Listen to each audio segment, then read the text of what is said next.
Tata, তাড়াতাড়ি চলে আসবে, তাড়াতাড়ি চলে আসবে। নমস্কার, আমি তনু। আমার নতুন একটা ব্লগে আপনাদের সবাইকে অনেক অনেক স্বাগত জানাই। যারা প্রথমবার আমার চ্যানেলটা দেখছেন, রিকোয়েস্ট একটাই, প্লিজ চ্যানেলটাকে সাবস্ক্রাইব করে দিয়ে যাবেন। আর আজকে কুহু এখন যাচ্ছে রিহার্সালে। ওদের কালকে রবীন্দ্র জয়ন্তী আর নজরুল জয়ন্তী একসাথে মিলে একটা প্রোগ্রাম হয় আমাদের পাড়ায়, তো সেখানে রিহার্সাল চলছে। এই গরমের ছুটিটা এই রিহার্সাল থাকার জন্য কী যে শান্তি, নয়তো কী যে করতো জানি না।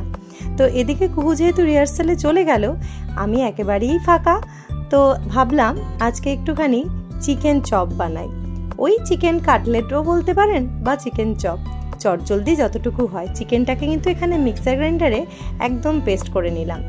কুহু ঘরে না থাকলে ঘরটা একেবারেই ফাঁকা লাগে। এই সময় কেন, সব সময় আমার আর কুহুরই একসাথে সময়টা কাটে। আর এখন যেহেতু স্কুল ছুটি, অনেকটা সময় দুজনে মিলে এই ছুটির সময়টা কাটাচ্ছি। আর কুহু বাড়িতে না থাকলে তখন মনে হয় কি করি আর কি করি। তো এইরকম একটু কিছু বানিয়ে রাখলে এসে ও খুশি হবে, আর ওর বাবা তো খুশি হবেই। এগুলো সাধারণত সন্ধ্যাবেলায় খাওয়া হয়, কিন্তু ওর বাবা যেহেতু সন্ধ্যাবেলাটা থাকে না, তাই সন্ধ্যেবেলার দিকে আমি আর সেরকম কিছু বানাই না।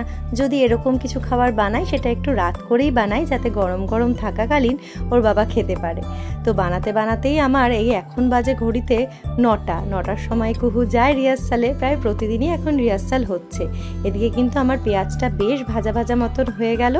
আমি 1 চা চামচ জিরের গুঁড়ো আর ধনের গুঁড়ো দিয়ে নিলাম, আর স্বাদ মতন নুন হলুদ দিয়ে পেঁয়াজটা ভালো করে কষিয়ে নিচ্ছি। খুব অল্প সময়ে কিন্তু রান্নাটা হয়ে যায়। চায়ের সাথে এই স্ন্যাক্সটা খুব ভালো যায়ও। বাইরে হালকা হালকা বৃষ্টি পড়ছে, তাই বৃষ্টির মধ্যে এই চপটা খেতে আরও যেন ভালো লাগবে। আর তার সাথে আমি আগে একটা আলু সিদ্ধ করে নিয়েছিলাম। আলুটা স্ম্যাশ করে নিয়ে এখন এই পেঁয়াজের সাথে ভালো করে মিশিয়ে নেব। আপনারা কারা প্রথমবার আমার চ্যানেলটা দেখছেন, কমেন্ট বক্সে জানাবেন। যদি আমার চ্যানেলটা ব্লগগুলো ভালো লেগে থাকে, প্লিজ লাইক করে দেবেন। আর দেখুন, এখানে কিন্তু ওই স্ম্যাশ করা চিকেনটা দিয়ে দিলাম, আর কিছুই না। এটাকে ভালো করে নাড়াচাড়া করব, একটুখানি কষিয়ে নিয়ে ওই ঢাকা দিয়ে রাখলেই কিন্তু মোটামুটি আমাদের চপের মেন ইনগ্রিডিয়েন্টসই তৈরি হয়ে যাবে। অলরেডি আমি ঢাকা দিয়ে রেখেছি, ওই 5 থেকে 7 মিনিট মতন ঢাকা দিয়ে রাখলাম। তারপরে একটুখানি নাড়াচাড়া করে নামানোর সময় একটু কাঁচা লঙ্কা, ধনেপাতা, চাইলে কস্তুরি মেথিও দিতে পারেন আপনাদের স্বাদ অনুযায়ী। এবার ভালো করে নামিয়ে নিয়ে ঠান্ডা করে নিতে হবে, নয়তো হাতে ধরা তো যাবে না। হাতে চপগুলো গড়ে নেব। চপগুলো এখানে সবকটাই গড়ে নিয়েছি। এবার ডিমে চুবিয়ে বিস্কিটের গুঁড়োতে লাগিয়ে ভাজলেই কিন্তু আমাদের চিকেন চপ রেডি। এদিকে রাতও অনেকটা হয়েছে। এসব করতে করতে কুহুর বাড়ি ফেরারও সময় হয়ে যাচ্ছে।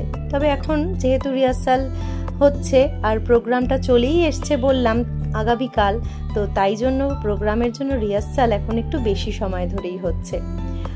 ভালোই হয়েছে, ও আস্তে আস্তে ভাজাটা হয়ে গেলে ভালো হবে। নয়তো আসলে পরে আমাকে রান্নাঘরে দেখলে আর ছাড়ে না, তুমি আমার সাথে থাকো আর আমার সাথে থাকো। সব বাচ্চারাই যদিও মাকেই পেতে চায় সবটা সময়। আপনাদের বাড়ির কুচোগুলো কি করে আমাকে জানাবেন। আর এদিকে দেখুন কি ঝড় উঠেছে, প্রচণ্ড হাওয়া দিচ্ছে। কুহুটা যদিও আমাদের বাড়ির একদম পাশেই, নয়তো আবার ছুটতে হতো আমাকে আনতে। ওই মৃদুলাদিকে বলে দিয়েছি তুমি আসার সময় নিয়ে এসো। রাত বেশ অনেকটা, তাই কারোর দেখা নেই। ওর বাবাও ফিরছে না আর মেয়েও ফিরছে না। আমি আর লোভ সামলাতে না পেরে দুটো নিয়ে বসেই পড়লাম। দেখুন 10:30 বাজে। ওর বাবা সাধারণত 10:30 কি 10:40 নাগাদই আসে। চপগুলো খেতে কিন্তু মন্দ হয়নি, বেশ ভালোই লাগছে।